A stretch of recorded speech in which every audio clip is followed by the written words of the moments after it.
Imagine um homem da aristocracia rural que abandonou vida confortável para se tornar bandido justiceiro, que criou estado paralelo no sertão, onde suas leis valiam mais que as do império, que roubava comboios do governo durante a maior seca da história e distribuía comida para milhares de flagelados morrendo de fome, que aterrorizou coronéis opressores por 8 anos usando inteligência e coragem que nenhum cangaceiro posterior conseguiu igualar. O que você vai descobrir sobre Jesuíno Alves de Melo Calado, conhecido como Jesuíno Brilhante, vai destruir sua percepção sobre cangaço e justiça no Brasil imperial. Ele não era apenas bandido comum, era revolucionário nascido em berço de ouro que escolheu vida fora da lei, para criar sistema de justiça que protegia pobres contra a tirania dos coronéis. Mas antes de revelar como Jesuíno construiu lenda que inspiraria Lampião e todo o cangaço brasileiro, preciso contar sobre espancamento público de seu irmão em 1871, que mudou tudo. Porque quando você descobrir o que família Limão fez com Lucas Calado nas ruas de Patu, vai entender por que Jesuíno decidiu que a única forma de ter justiça no sertão era criando suas próprias leis. Jesuíno Alves de Melo Calado nasceu em 1844 no sítio Tuiuiu, zona rural de Patu, Rio Grande do Norte, filho de João Alves de Melo Calado, fazendeiro próspero que possuía terras extensas e gado suficiente para garantir vida confortável à família. Era criança da aristocracia rural sertaneja, classe privilegiada que controlava política, economia e destino de milhares de trabalhadores pobres. A família Calado tinha sangue das principais linhagens do sertão potiguar. Eram proprietários há gerações, homens e mulheres educados segundo padrões da época, católicos devotos que ocupavam posições de respeito em comunidade rigidamente hierarquizada. Jesuíno cresceu montando cavalos de raça, aprendendo administração de fazendas, destinado naturalmente a assumir propriedades paternas e perpetuar domínio familiar. Mas Jesuíno possuía características que o diferenciavam dos outros filhos de fazendeiros. Era baixo e robusto, arruivado com olhos azuis incomuns no sertão mestiço, ambidestro capaz de atirar e escrever com ambas mãos com igual precisão. Mais importante que características físicas, era a personalidade rebelde que questionava injustiças naturalizadas pela sociedade sertaneja. Desde jovem, Jesuíno demonstrava empatia perturbadora pelos trabalhadores pobres que viviam em terras da família. Via como vaqueiros eram explorados, como mulheres humildes eram abusadas por filhos de coronéis, como flagelados das secas eram abandonados para morrer, enquanto fazendeiros estocavam alimentos. Era sensibilidade moral incompatível com a posição social que ocupava. O sobrenome Brilhante não era herança paterna direta. Vinha do tio José Brilhante, apelidado Cabé, que já tinha fama de bandoleiro desafiando autoridades nas décadas anteriores. José Brilhante era lenda viva no sertão. Homem que escolhera a vida fora da lei apesar de origem aristocrática. Era exemplo que moldaria destino do sobrinho de formas que ninguém poderia prever. Durante a juventude, Jesuíno casou-se com prima Maria Carolina C. de Melo, seguindo o costume aristocrático de manter propriedades dentro da família através de casamentos endogâmicos. Tiveram 5 filhos, estabelecendo-se como família respeitável em Patu. Parecia destinado à vida convencional de fazendeiro próspero, pai de família, cidadão respeitado. Mas Sertão tinha outros planos para Jesuíno Brilhante. Em 1871, incidente aparentemente trivial desencadeou série de eventos que transformariam Jesuíno em lenda e inaugurariam a era do cangaço brasileiro.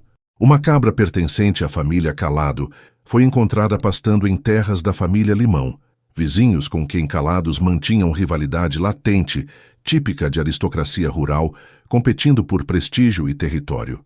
Os Limões, liderados por Honorato Limão, interpretaram a presença da cabra como invasão deliberada, desrespeito intolerável que demandava resposta proporcional.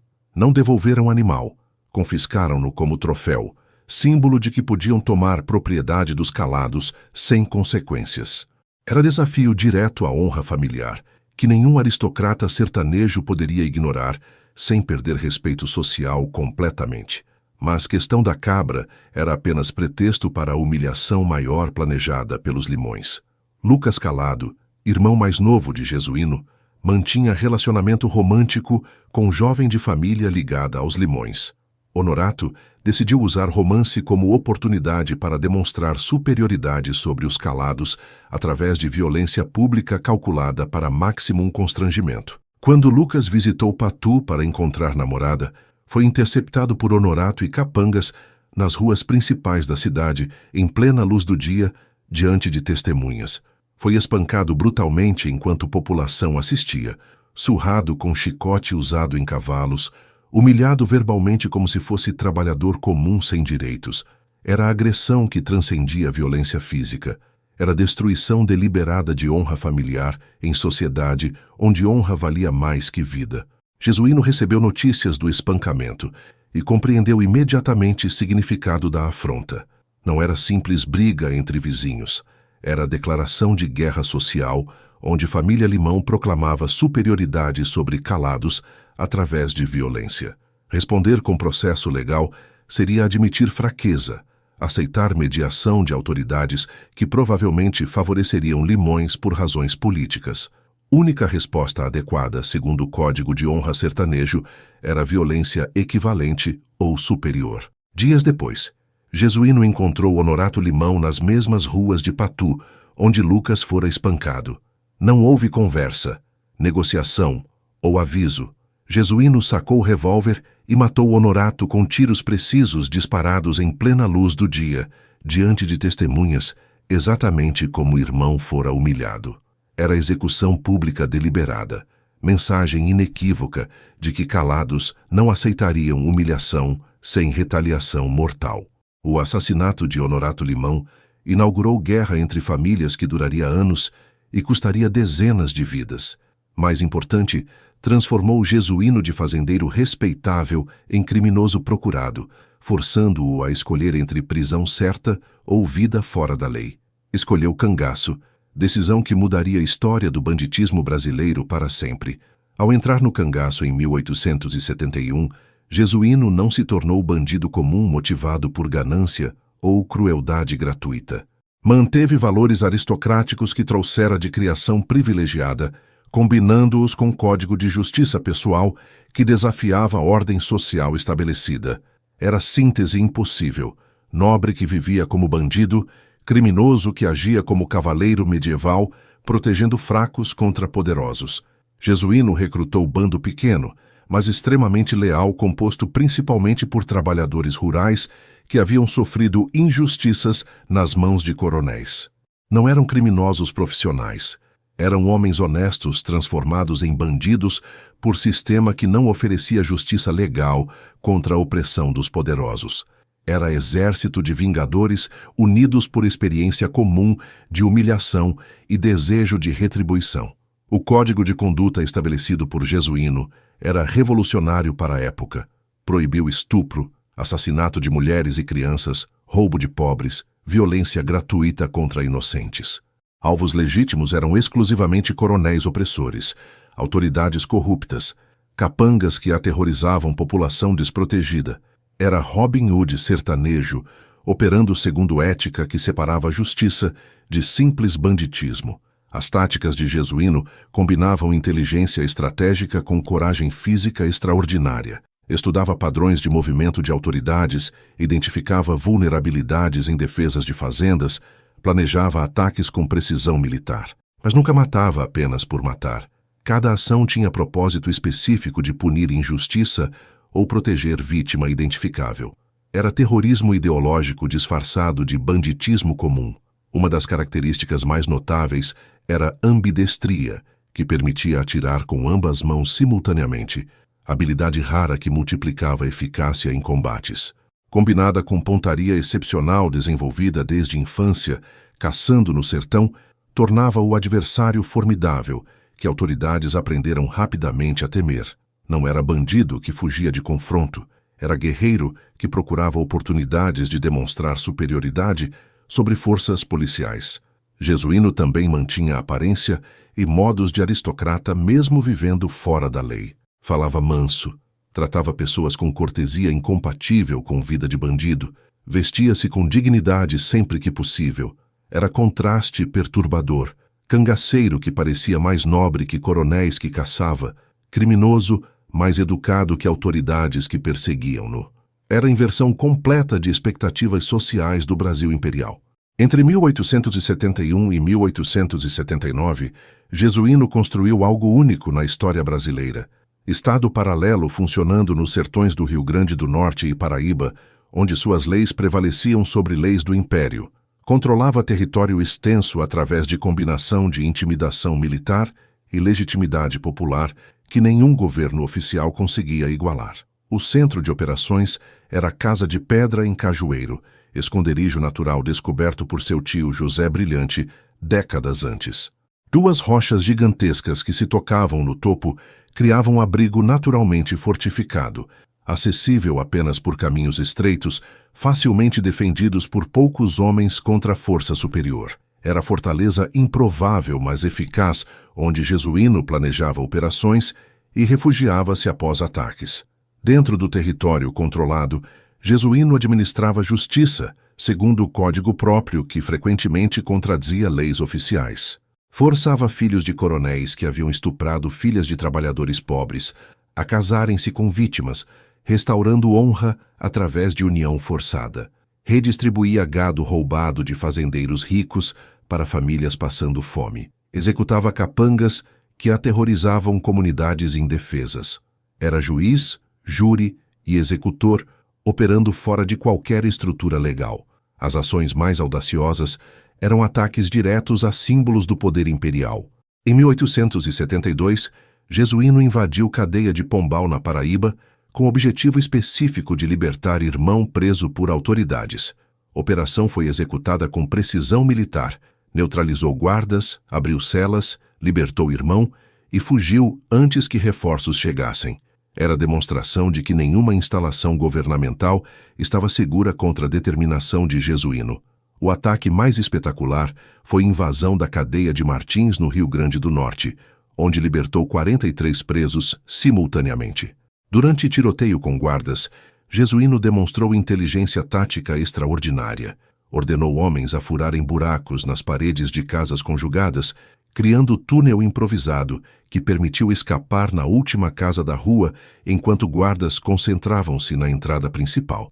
Era a genialidade militar, que deixou autoridades atônitas e reforçou lenda de invencibilidade.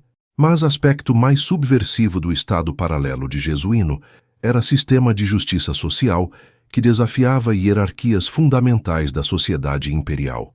Tratava trabalhadores pobres com respeito que coronéis negavam, ouvia queixas de mulheres humilhadas que autoridades ignoravam, protegia crianças abusadas que a Igreja Católica abandonava. Era a inversão completa da ordem estabelecida, onde bandido oferecia dignidade que governo legítimo recusava. Em 1877, catástrofe natural de proporções bíblicas transformou o sertão nordestino em cenário apocalíptico e elevou o Jesuíno de bandido regional a salvador mítico de milhares de flagelados. A Grande Seca de 1877-1879 foi uma das piores da história brasileira, matando estimados 500 mil pessoas, através de fome, doença e desespero absoluto. O governo imperial respondeu à crise enviando comboios de alimentos e recursos para socorrer população agonizante. Mas sistema de distribuição estava nas mãos dos coronéis locais, que sistematicamente desviavam recursos para estoques pessoais, vendiam no mercado negro ou simplesmente deixavam comida apodrecer enquanto camponeses literalmente morriam de fome a poucos quilômetros de distância. Era genocídio por negligência disfarçado de incompetência administrativa. Jesuíno identificou a oportunidade perfeita para combinar banditismo com causa moral inquestionável. Começou a interceptar comboios governamentais antes que chegassem às mãos dos coronéis corruptos, roubando alimentos que nunca seriam distribuídos aos necessitados de qualquer forma. Não guardava para si. Redistribuía diretamente aos flagelados, segundo critério próprio baseado em necessidade real, não em favorecimento político. As operações de interceptação eram realizadas com eficiência brutal. Jesuíno estudava rotas dos comboios, identificava pontos vulneráveis, emboscava guardas com superioridade numérica e tática. Raramente precisava matar. Reputação era suficiente para guardas entregarem carga sem resistência, preferindo humilhação de serem roubados por Jesuíno à certeza de morte resistindo a ele. Era terrorismo logístico que interrompeu completamente sistema de distribuição oficial. Durante 3 anos de seca, Jesuíno distribuiu toneladas de alimentos roubados para milhares de flagelados que de outra forma teriam morrido. Para a população desesperada, não era bandido, era santo, enviado de Deus que punia ricos gananciosos e alimentava pobres abandonados. Histórias de suas ações circulavam por todo o sertão, transformando-o em mito vivo de justiça divina, operando através de mãos criminosas. Mas ações de Jesuíno durante Grande Seca também expuseram hipocrisia fundamental do Estado imperial. Governo que alegava preocupação com flagelados perseguia homem que realmente alimentava-os. Autoridades que toleravam corrupção dos coronéis mobilizavam recursos para capturar bandido, que apenas redistribuía recursos roubados previamente por elite. Era a revelação de que sistema valoriza mais propriedade dos ricos que vidas dos pobres. A lenda de Jesuíno como Robin Hood sertanejo consolidou-se definitivamente durante esse período. Poetas populares compunham cordéis celebrando façanhas, mães nomeavam filhos em sua homenagem, até padres em sermões referiam-se a ele como instrumento da providência divina punindo pecadores. Era a canonização popular de criminoso transformado em herói pela combinação de carisma pessoal e timing histórico perfeito. Enquanto construía a reputação de justiceiro social, Jesuíno nunca esqueceu a origem de sua vida criminosa. Vingança contra a família Limão pelo espancamento de seu irmão. Guerra entre Calados e Limões continuou paralelamente às suas atividades como cangaceiro, alimentando-se mutuamente em ciclo de violência que consumiu dezenas de vidas ao longo de 8 anos. Os Limões responderam ao assassinato de Honorato, atacando propriedades dos Calados sistematicamente. Queimaram fazendas, mataram gado, ameaçaram trabalhadores leais à família. Em 1872, assassinaram José Ferreira Calado, parente próximo de Jesuíno, na fazenda Cajueiro, em emboscada covarde. Era a escalada que transformou rivalidade familiar em guerra total, envolvendo dezenas de pessoas em ambos os lados. Jesuíno retaliou com violência calculada que demonstrava superioridade tática sobre adversários. Caçava Limões individualmente, emboscando-os em caminhos isolados, executando-os sumariamente sem julgamento ou misericórdia. Não era justiça social, era vingança pura e simples, demonstração de que ofensas contra Calados seriam punidas com morte certa, independentemente de quanto tempo levasse. Mas guerra tinha dimensão além de simples rivalidade familiar. Calados e Limões representavam facções políticas competindo por domínio local, alinhadas com partidos imperiais que disputavam eleições e nomeações. Matar membros da família rival era simultaneamente vingança pessoal e eliminação de adversários políticos. Era fusão de violência privada com guerra pelo poder institucional típica do Brasil imperial. As autoridades tentaram mediar conflito múltiplas vezes, mas sempre fracassaram porque nenhuma das famílias confiava em justiça administrada por juízes que eram aliados de uma ou outra facção. Sistema legal que deveria resolver disputas pacificamente era tão corrompido por favoritismo político que bandidos preferiam resolver diferenças através de assassinatos. Era a falência completa do Estado de Direito no sertão brasileiro.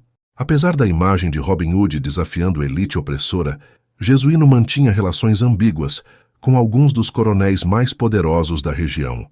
Era paradoxo revelador sobre a natureza do cangaço, movimento que simultaneamente desafiava e servia oligarquias rurais, dependendo de circunstâncias e alianças momentâneas. Uma das conexões mais significativas era com o coronel João Dantas, fazendeiro extremamente poderoso que controlava a política local através de combinação de riqueza, violência e influência sobre autoridades. Em 1872, Jesuíno e José Brilhante assassinaram Tenente Ricardo Antônio da Silva Barros em Pombal, crime amplamente atribuído à encomenda do coronel Dantas, eliminando o adversário político através de pistoleiros contratados. A colaboração expunha verdade desconfortável sobre cangaço. Não era movimento revolucionário, visando destruir sistema oligárquico. Era ferramenta que oligarcas usavam contra rivais quando conveniente. Jesuíno podia roubar de alguns coronéis enquanto trabalhava para outros, criando padrão de alianças fluidas, baseadas em interesse momentâneo, não em ideologia consistente. Mas relação com coronéis também fornecia proteção essencial. Fazendeiros poderosos alertavam Jesuíno sobre operações policiais planejadas, forneciam esconderijos em propriedades distantes, até subornavam autoridades para reduzir pressão sobre cangaceiro que ocasionalmente prestava serviços. Era simbiose, onde ambos os lados beneficiavam-se mutuamente, apesar de aparente contradição ideológica. A complexidade dessas relações desafia a narrativa simples de Jesuíno como herói dos oprimidos. Era aristocrata criminoso, navegando política complexa do sertão imperial, aliando-se estrategicamente com alguns poderosos para atacar outros, roubando de ricos enquanto ocasionalmente trabalhava para a elite. Era oportunista sofisticado, usando retórica de justiça social para legitimar ações que frequentemente serviam interesses das mesmas oligarquias que alegava combater. Em 1879, após 8 anos desafiando autoridades imperiais, Jesuíno enfrentava perseguição cada vez mais organizada e implacável. Governo provincial havia investido recursos significativos em operações especificamente voltadas para capturá-lo ou matá-lo, mobilizando tropas treinadas, equipadas e motivadas por recompensas generosas oferecidas por sua cabeça. A Grande Seca estava terminando, reduzindo o número de flagelados que dependiam de Jesuíno para a sobrevivência e, consequentemente, diminuindo base de apoio popular que protegia-o. Informantes multiplicavam-se conforme recompensas aumentavam e lealdade erosava com normalização das condições de vida. Era a combinação de fatores tornando vida de cangaceiro insustentável mesmo para alguém tão hábil quanto Jesuíno. Em novembro de 1879, forças policiais receberam informação sobre localização de Jesuíno em região próxima a Belém do Brejo do Cruz, na Paraíba. Comandante da operação, organizou emboscada cuidadosamente planejada que bloquearia rotas de fuga e cercaria cangaceiro em terreno desfavorável. Era a armadilha militar, projetada especificamente contra tático experiente que havia escapado de dezenas de perseguições anteriores. Na manhã de 21 de novembro de 1879, Jesuíno Brilhante cavalgava próximo ao Riacho dos Porcos quando percebeu movimento suspeito, indicando presença de tropas. Tentou manobra evasiva característica, mas tropas haviam aprendido com fracassos anteriores. Bloquearam saídas antecipadamente, forçando o confronto direto que Jesuíno normalmente evitava. O tiroteio foi breve, mas intenso. Jesuíno lutou com coragem desesperada de homem, sabendo que captura significava morte certa, disparando com ambas mãos simultaneamente contra soldados que o cercavam. Mas estava numericamente inferior e taticamente encurralado pela primeira vez em 8 anos de cangaço. Levou 2 tiros fatais que perfuraram órgãos vitais, caindo do cavalo mortalmente ferido. Jesuíno Brilhante morreu pouco depois dos ferimentos, aos 35 anos de idade, terminando vida que havia incendiado o sertão e criado lenda que sobreviveria a gerações. O último pensamento documentado foi sobre família, esposa Maria Carolina e 5 filhos que deixava órfãos de pai bandido, cuja morte era celebrada por autoridades, mas lamentada por milhares de pobres que beneficiaram-se de suas ações criminosas. A morte de Jesuíno deveria ter sido o fim da história, mas autoridades imperiais transformaram o corpo em troféu macabro que geraria lenda ainda mais perturbadora que vida do cangaceiro. Em vez de enterro digno mesmo para criminoso, decidiram exibir cadáver como advertência para futuros bandidos, considerando desafiar poder imperial. O corpo foi transportado para o Colégio Diocesano de Mossoró, instituição católica, onde foi exposto publicamente durante anos em demonstração grotesca que contradizia completamente valores cristãos que a Igreja alegava defender.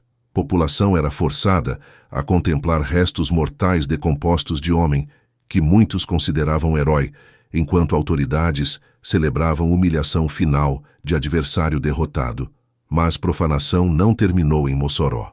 Posteriormente, corpo foi enviado para Rio de Janeiro, capital do Império, onde tornou-se peça de acervo do alienista Juliano Moreira. Era objetificação completa. Jesuíno transformado de pessoa em espécime científico. Corpo de bandido estudado como evidência de patologia criminal que intelectuais da época acreditavam poder diagnosticar através de características físicas. Então aconteceu algo inexplicável que alimentaria superstições por gerações. O corpo simplesmente desapareceu do acervo sem explicação oficial satisfatória. Nenhum registro de enterro, transferência ou descarte. Restos mortais de um dos homens mais famosos do Brasil imperial evaporaram-se como fumaça, deixando mistério que nunca foi resolvido pelas autoridades. A população sertaneja interpretou o desaparecimento através de lente mística. Diziam que Jesuíno havia retornado para Sertão espiritualmente, que corpo desaparecera porque a alma recusava descansar enquanto injustiças que combateu persistissem. Outros alegavam que discípulos haviam roubado o corpo para enterro secreto em Casa de Pedra, local sagrado onde Cangaceiro planejara operações mais gloriosas. A lenda da maldição de Jesuíno nasceu dessa profanação.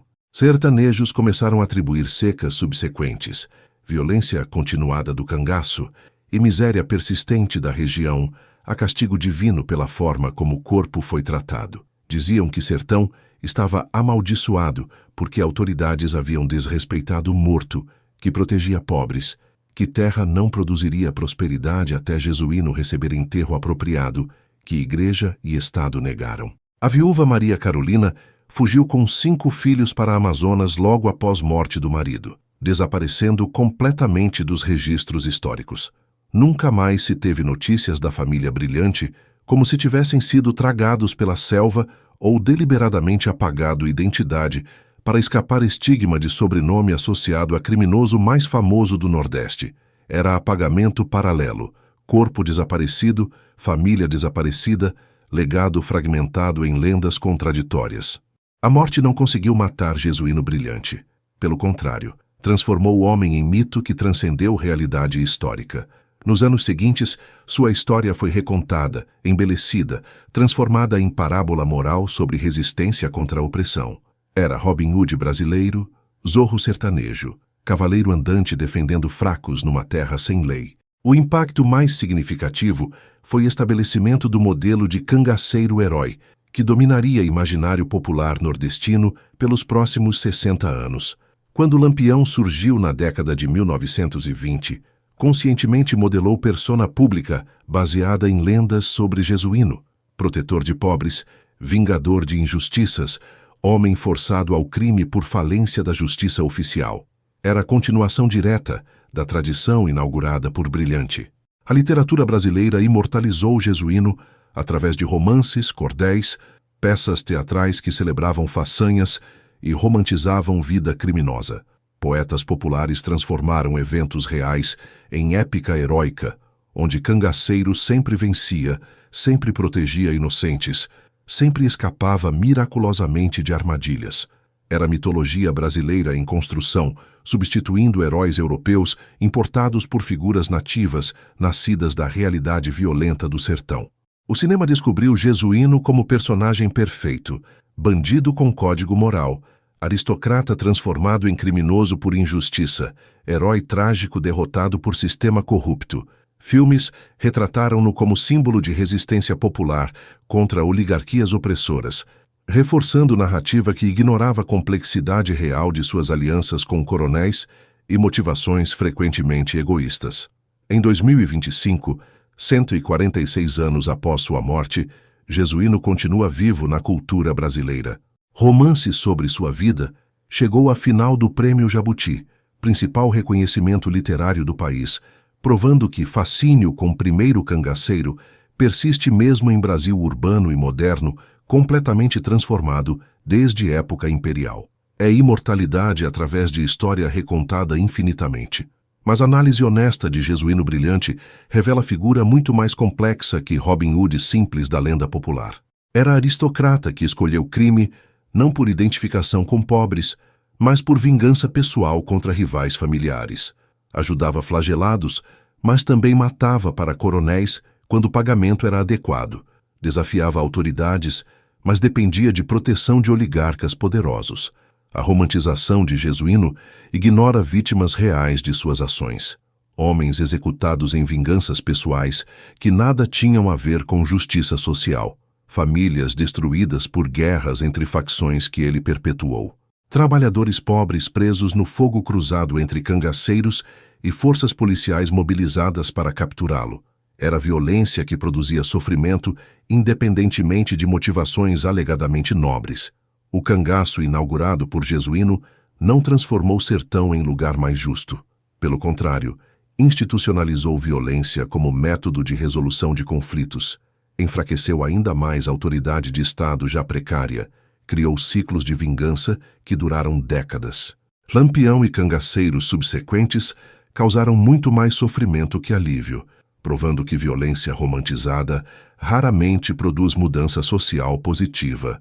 Mas negar impacto de Jesuíno seria igualmente desonesto. Ele expôs hipocrisia de sistema imperial que tolerava a opressão dos coronéis enquanto perseguia bandidos. Demonstrou que pobres desprotegidos por justiça oficial criariam sistemas paralelos de proteção, mesmo que imperfeitos e violentos. Provou que indivíduo suficientemente corajoso e inteligente podia desafiar Estado e oligarquias simultaneamente, mesmo que vitória fosse temporária. A maldição real de Jesuíno não era sobrenatural, era legado de violência normalizada, justiça privada legitimada, Estado desacreditado que persiste no Brasil contemporâneo. Sertão continua amaldiçoado, não porque corpo foi profanado, mas porque problemas que empurraram Jesuíno para cangaço, desigualdade extrema, corrupção sistêmica, abandono das periferias pelo poder público, permanecem sem solução 146 anos depois. Jesuíno Brilhante não era santo nem demônio. Era produto inevitável de sociedade estruturalmente violenta e injusta. Brasil imperial criou condições perfeitas para surgimento de bandidos justiceiros, concentração obscena de propriedade nas mãos de elite minúscula, população pobre completamente desprotegida por Estado ausente, sistema de justiça corrompido por favoritismo político que tornava a lei irrelevante para a resolução de conflitos reais. Nesse contexto, cangaço não era desvio patológico da normalidade, era resposta lógica à falência institucional. Quando justiça oficial é privilégio exclusivo dos ricos, pobres criarão justiça paralela através de violência. Quando o Estado abandona territórios inteiros, surgirão líderes carismáticos estabelecendo autoridade através de força. Quando coronéis oprimem sem consequências, aparecerão vingadores dispostos a puni-los fora da lei. A romantização de Jesuíno pela cultura popular revela verdade desconfortável sobre o Brasil. População que não confia em instituições oficiais para administrar justiça, que celebra bandidos desafiando autoridades corruptas, que prefere herói criminoso a governo legítimo. É sintoma de doença social profunda, onde o Estado nunca conquistou legitimidade moral necessária para monopolizar violência. Mas celebrar Jesuíno sem reconhecer custos reais do cangaço é nostalgia perigosa. Violência romantizada permanece violência, produz cadáveres, destrói famílias, perpetua ciclos de vingança que consomem gerações. Robin Hood sertanejo deixou rastro de sangue que incluía inocentes, vingadores que combateram injustiça, criando novas injustiças. Mártir que morreu sem transformar estruturas que tornaram cangaço necessário. A verdadeira maldição de Jesuíno Brilhante é que Brasil contemporâneo continua produzindo versões modernas do primeiro cangaceiro. Favelas controladas por facções criminosas que fornecem justiça onde o Estado falhou. Traficantes que financiam creches e distribuem cestas básicas. Milícias que cobram proteção, oferecendo segurança que polícia não garante. É repetição infinita do padrão inaugurado em 1871. Violência privada, preenchendo o vácuo deixado por Estado ausente. Enquanto desigualdade extrema, corrupção sistêmica e abandono das periferias persistirem, haverá sempre próximo Jesuíno Brilhante. Mudará nome, contexto, métodos, mas essência permanecerá idêntica. Indivíduo carismático usando violência para criar sistema alternativo de poder em territórios que Estado oficial não controla efetivamente. É maldição estrutural, não sobrenatural, que assombra Brasil desde época imperial até presente.